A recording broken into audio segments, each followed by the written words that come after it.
My name's Chen, and I graduated from Princeton in 1997 with a degree in sociology and certificates in women's studies and theater and dance.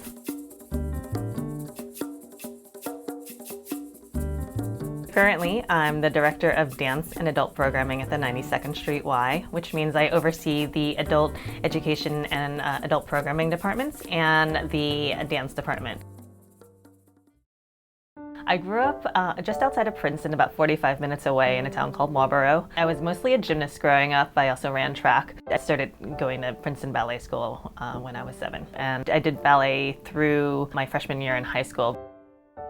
I knew about Princeton, obviously, the campus was always there and magical, but I was pleasantly surprised when I got in. When I arrived at Princeton, I walked onto the diving team. It was a natural choice for me at the time, coming from gymnastics, but I was sort of searching for something, and though I hadn't danced in a while, it was still in my movement memory. So I ended up joining Expressions Dance Company, and at the same time started taking dance classes through the Department of Theater and Dance. I had the opportunity to be the artistic director of Expressions Dance Company. As a student group, the students are responsible for everything from the lighting design to the stage management to the marketing and publicity, and I just felt like that was a really ripe time for us to explore and make mistakes and not be told what to do and figure it out ourselves. It was a really growth opportunity for me as an artist and me as an administrator as well.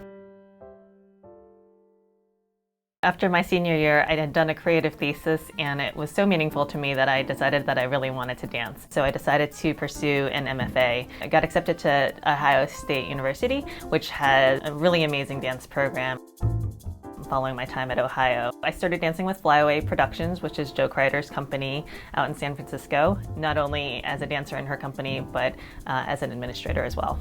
At the same time, I started dancing with other dance companies. One of them was called Axis Dance Company, and that's a company of dancers with and without physical disabilities. We had the opportunity to perform at the 2002 Salt Lake City Paralympic Games and tour lots of schools and talk about disability. After a few years in San Francisco, I was home for the holidays on winter break, and I saw an announcement for audition with Streb.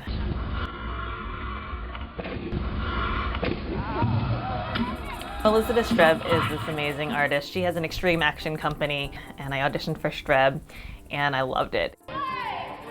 So after San Francisco, I ended up moving back to New York City and dancing with Elizabeth Streb. We were diving off of 40-foot towers, jumping off of trampolines, in human hamster wheels, diving through glass. The work really sat well with my body, and it was really satisfying. And as I did in San Francisco, I started working with Elizabeth in the office. Based off of that experience, I realized that I really liked the organizational aspect of arts administration, and I felt like I needed to get a deeper grounding, and I decided to go to business school. I got into University of California at Davis. When I finished business school, I got a job with American Repertory Ballet, kind of back where I started. That's the Princeton Ballet School's professional company. I was working in marketing and then actually was promoted to be the executive director. The most exciting thing about working at the 92nd Street Y is just the amazing breadth of programming that happens all around the building on any given day in any given season. My day-to-day can consist of anything from booking speakers to working with some of our artists in residence in the dance program to working with our development and marketing departments. Our Harkness Dance Festival starts tonight with Abby Z and the New Utility, and it's 5 weeks of 5 different companies performing 3 performances each. We also have a photo exhibition by Paul Kolnick featuring his photographs of the New York City Ballet for over 40 years. What I would say to any young person who's interested in arts administration is to get involved in as many different facets of the arts as possible. If you're an artist, that's great that you practice your art, but see what it's like on the other side. See what it's like to produce, to run the lights, see what it's like to stage manage, get involved and say yes to everything, and you never know where that experience will come in handy later in life.